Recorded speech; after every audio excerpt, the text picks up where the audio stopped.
Hola, ¿cómo están? Nuevamente saludándolos, el doctor José María Remestroche, en este año de celebrar los 90 años de la fundación de la Asociación Mexicana de Gastro y dándole continuidad a nuestras entrevistas con expresidentes. Hoy tengo el enorme placer de poder platicar con el doctor Enrique Wolpert Barraza. El doctor Wolpert fue nuestro presidente en el año de 1984. Un poco de la historia de estas cápsulas y videos es tener una memoria para que la gente nos conozca, y la gente que no conoce al doctor Enrique Wolpert, pues creo que es importantísimo brevemente mencionar su biografía. Él es un médico, me platicaba hace unos segundos, nació en Culiacán, se formó en la Universidad Nacional Autónoma de México, pero esto es algo que siempre oímos en la asociación. Él, su carrera profesional inicia en Tijuana, hace internado, servicio social, y de ahí migra o regresa a Ciudad de México para hacer su especialidad de medicina interna y gastro en el Instituto Nacional de Ciencias Médicas y Nutrición, y pioneramente creo que fue de los primeros que emigró a la Clínica Mayo para estudiar gastroenterología y hepatología. Regresa, y a su regreso, bueno, su legado es muy importante. Él ha sido y fue jefe de departamento de medicina interna de la clínica de hígado. También ha ocupado muchísimos puestos trascendentales, además de nuestra querida MG. Él fue presidente de la Academia Nacional de Medicina, subsecretario de Salud Federal, presidente de CONASEM en su momento. Y bueno, su legado es muy importante. Es uno de nuestros expresidentes que tenemos la fortuna de que esté en el día de hoy platicando con nosotros. Doctor Wolpert, un enorme placer que nos regales esta entrevista. Gracias, José María. Y primero te felicito por hacer estas cápsulas. Pienso que la historia de la Asociación Mexicana de Gastroenterología es muy rica y debe quedar plasmado en alguna forma lo que hicimos cada quien en nuestro momento. Pues, como tú dices, yo presidí la asociación hace 40 años. Sí. Hoy se cumplen 40 años, en 1984. Eso es un dato curioso. Esto lo hemos planeado durante mucho tiempo, pero hoy, 16 de noviembre de 1984, usted tomó posesión de la AMG.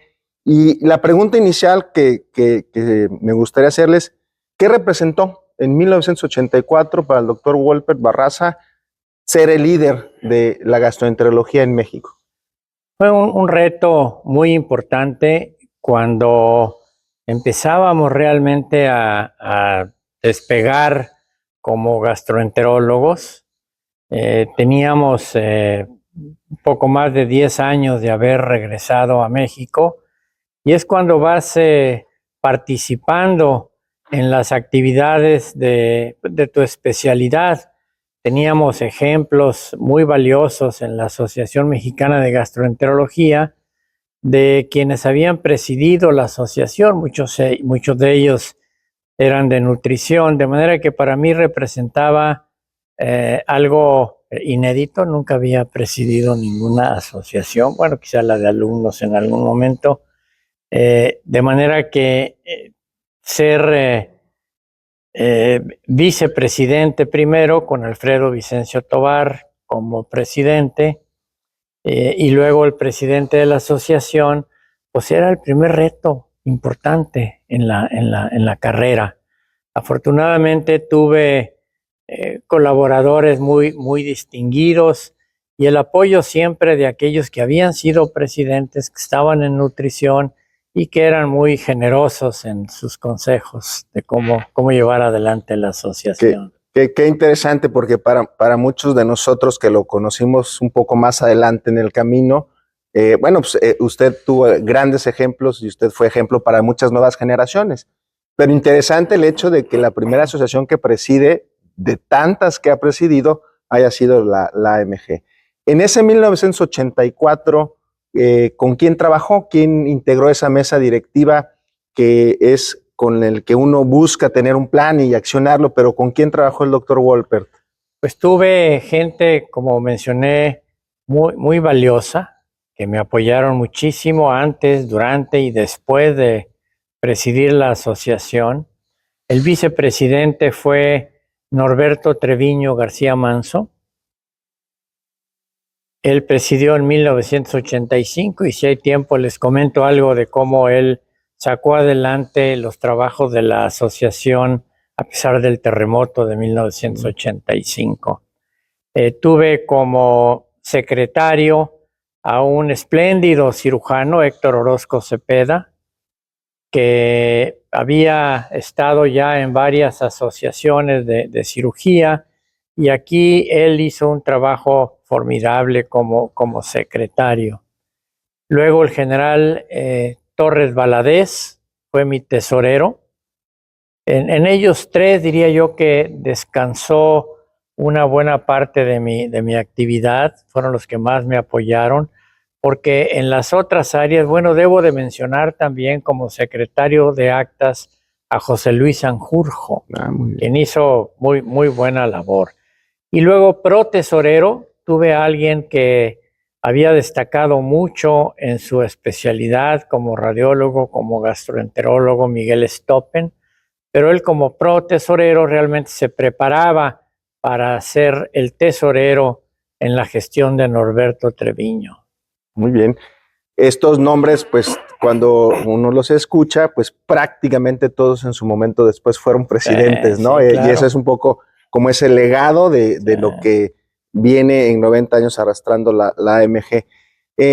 Platíquenos, en 1984 esas actividades académicas, seguramente muchas de ellas dieron pie a lo que hoy es Semana Nacional y demás, pero ¿qué plan académico tuvo durante su gestión? ¿Dónde hizo sus actividades? Cosas importantes que seguramente habrá muchísimas que nos quiera comentar.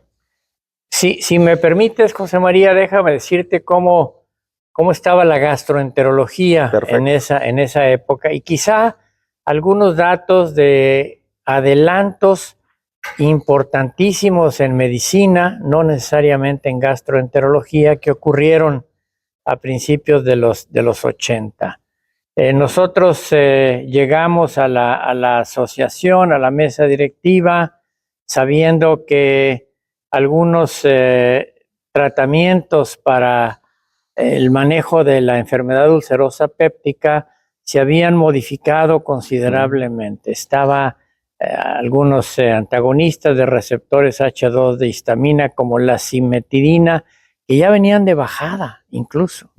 Y empezaba a resurgir otras moléculas con el mismo mecanismo de acción, como ranitidina y eso, pero había realmente una efervescencia de cómo tratar a la enfermedad ulcerosa, y ya se mencionaba desde entonces que a lo mejor había otro componente que aceleraba la producción de úlceras en el estómago, y después supimos que cáncer también. No le llamábamos Helicobacter porque no lo conocíamos, pero sí se mencionaba que algún factor infeccioso podía ocasionar problemas a nivel del estómago y del duodeno y del esófago. Y unos años después, en los 90, bueno, se vino ya el descubrimiento del Helicobacter pylori y todo lo que tú sabes muy bien. A nivel mundial, en los 80s, conocíamos ya el origen del síndrome de inmunodeficiencia adquirido. Estaba bien establecido que era el virus de la inmunodeficiencia, y al mismo tiempo se empezaron a desarrollar los primeros antirretrovirales, ya desde el inicio de la década de los 80s. También veíamos cómo la resonancia magnética nuclear se empezaba a usar un poco más.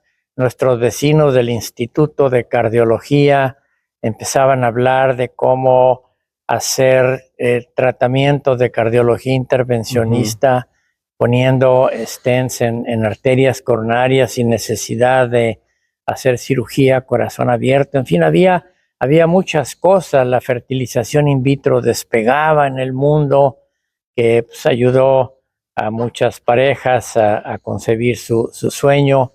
Y estos eran adelantos que, junto con los de la gastroenterología, pues hacían que en esos años tendrías que estar muy atento para estar al día, como decimos, de cuáles eran los adelantos. Nosotros tuvimos el primer reto de mi administración en enero de 1984, pues que no había recursos. La asociación no tenía recursos. Recuerdo que la primera sesión de estas reuniones, que han sido ya una tradición, que le llamamos regionales, o le llamábamos regionales, y le hice en Querétaro. Dije, ¿qué es lo más cerca que hay aquí de la Ciudad de México que no implique gastos y que al mismo tiempo sea un lugar pues con tanta historia, no solo historia de México, sino historia de la medicina? Y lo hicimos en Querétaro, y ahí empezamos realmente a tener estas reuniones regionales que culminaron en noviembre en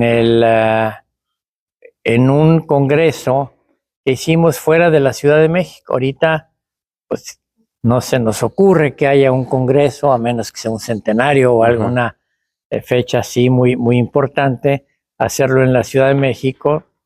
Ahorita estamos en Mérida, Yucatán, y estamos muy contentos, pero antes eran siempre en Ciudad de México. Había el antecedente de un evento que se había hecho en Guadalajara, pero yo decidí que con el apoyo de la mesa directiva y de los gastroenterólogos del país, hacer el congreso en Guadalajara podía resultar exitoso. Y fue un verdadero éxito. Guadalajara era una ciudad que se disfrutaba mucho, era mucho más pequeña en cuanto a el número de habitantes y el número de carros circulando de lo que es ahora, pero en esa época, en un hotel que estaba, apenas tenía unos cuantos años funcionando, que era el Fiesta Americana, frente a la torre o la Fuente de los Cibeles. No, perdón. Esto lo pueden quitar luego, ¿no? Sí. No, frente a la Minerva, y vinieron profesores de varias partes del mundo. Recuerdo que nos acompañó el doctor Kunio Okuda, que vino de Japón, Irwin Arias, que estaba en los Institutos Nacionales de Salud en los Estados Unidos ya para entonces. Invitamos a personalidades que habían empezado lo que es ahora la hepatología. La hepatología, todavía a principios de la década de los 80s, pues ya se empezaba a ver como una subespecialidad, pero estábamos lejos de tener lo que ahora se tiene, como los trasplantes de hígado, por ejemplo, que son una realidad. Ya no es ninguna cosa de investigación clínica, sino que es un tratamiento perfectamente conocido por todos. Pero en esa época, a pesar de que el primer trasplante de hígado lo había hecho Tomás Starzl más de 10 años antes, todavía no era una realidad en México. Afortunadamente, ahí estaba en mi mesa directiva Héctor Orozco como secretario, muy inquieto, muy activo, y él fue el que empezó, junto con Federico Chávez Pion en nutrición, a impulsar los trasplantes, primero de riñón y ya después todo lo que se conoce de trasplante de hígado. Pues muy interesante. Pocas de estas entrevistas nos han dado ese contexto histórico, y yo creo que si tuviéramos que hacer un resumen de 40 años de la gastroenterología, creo que lo resumió extraordinariamente. Hoy, 40 años después, vivimos una nueva etapa de la enfermedad acidopéptica con la llegada de una nueva clase terapéutica, los famosos PCABs, pero recordar que de los 80s a los 90s, esa zona gris de enfermedad acidopéptica, reflujo, úlcera, sin saber que venía el Helicobacter, ustedes lo veían, lo vivían y lo trataban, y eso es extraordinario oírlo. El contexto histórico del VIH, que también en su momento en nuestra área lo acabamos viendo. La parte de patología que acaba de resumir, donde evidentemente siempre recordarlo a los primeros es importante. Y la otra parte que bueno, pues podemos decirlo, si así lo entiendo, usted es un poco el responsable de sacar en aquel entonces algunos eventos fuera de Ciudad de México. Podríamos decir que las primeras regionales empiezan a salir de México en Querétaro en esa gestión, y evidentemente explorar lo que hoy ya es una realidad, de que la Semana Nacional de Gastro, el salir de Ciudad de México, es integrar las zonas donde hay una gran representatividad, como en aquel momento Guadalajara, ¿no?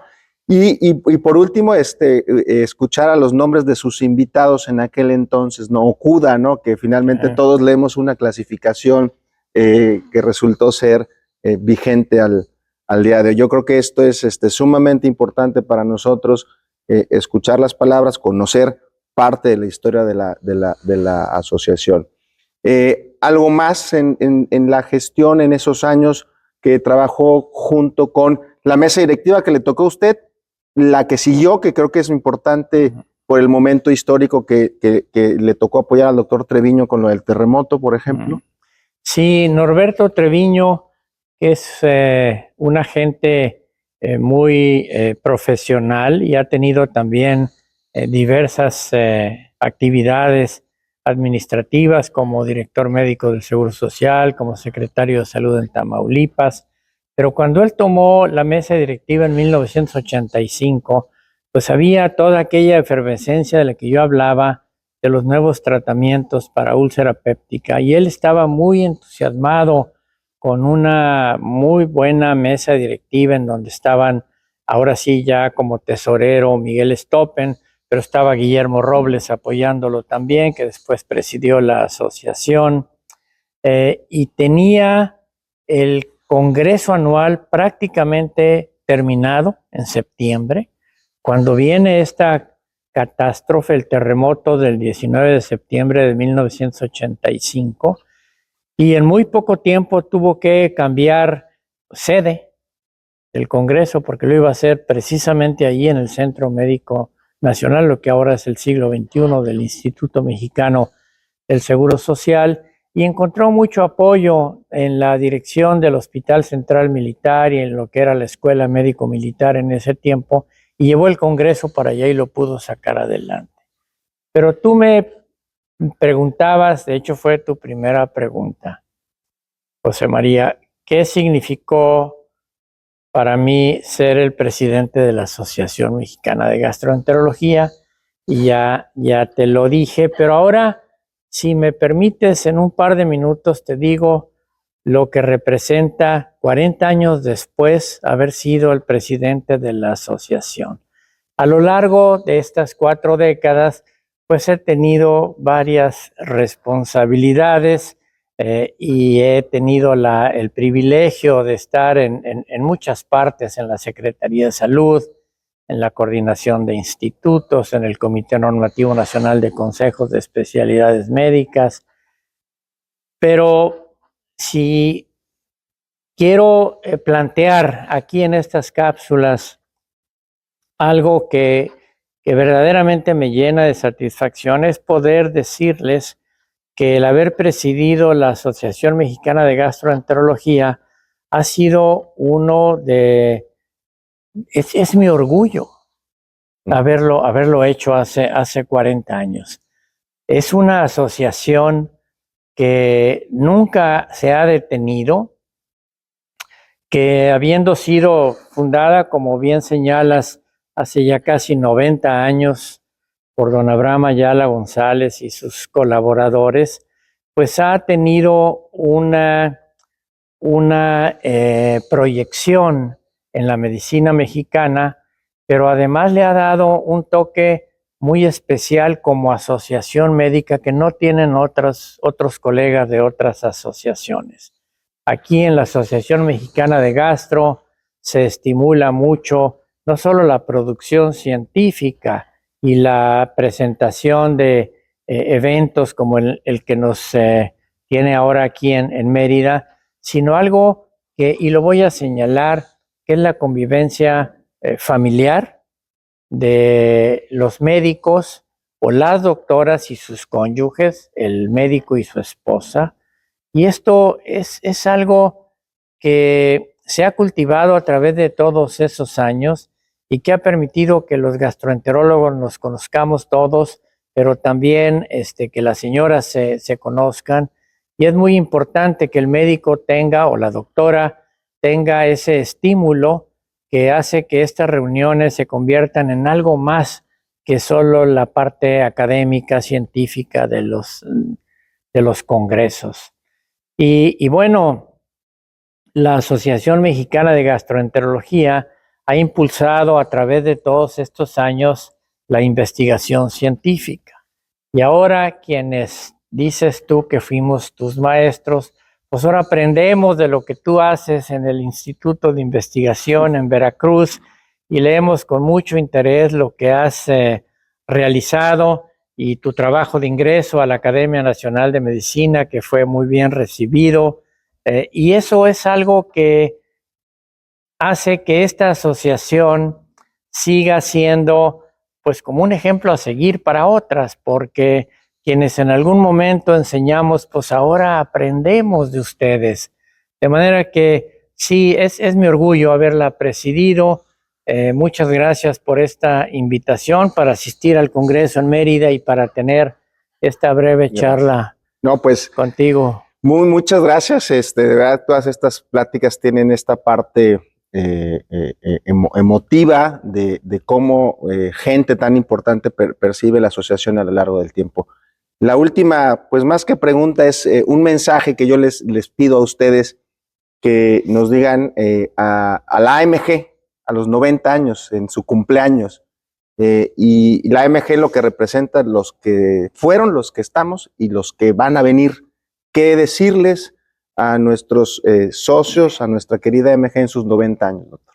Pues primero les diría que no olviden a quienes la crearon. Se fundó en un momento en que México vivía momentos pues muy difíciles y sin embargo había ya gastroenterólogos clínicos en lo que era el Hospital General de entonces, la cuna de la medicina mexicana, y don Abraham Ayala González decidió crear y tener un grupo de colaboradores que poco a poco fueron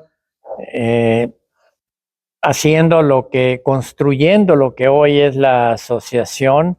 Y si uno ve la galería de expresidentes, pues hay talentos ahí que verdaderamente son un orgullo de la medicina mexicana, y les pediría que no olviden a quienes formaron lo que hoy, 90 años después, es la asociación. Que sigan impulsando el que más doctoras y más médicos jóvenes acudan al Congreso Nacional y que se incorporen de manera que sea solo una asociación, no de viejos ni de menos viejos y de jóvenes, sino de gente que quiere seguir aprendiendo o enseñando lo que sabe, para que la gastroenterología en México siga teniendo ese lugar de privilegio que tiene dentro de las especialidades médicas. Pues muchas gracias con esta tan amena y llenadora plática. Nos despedimos.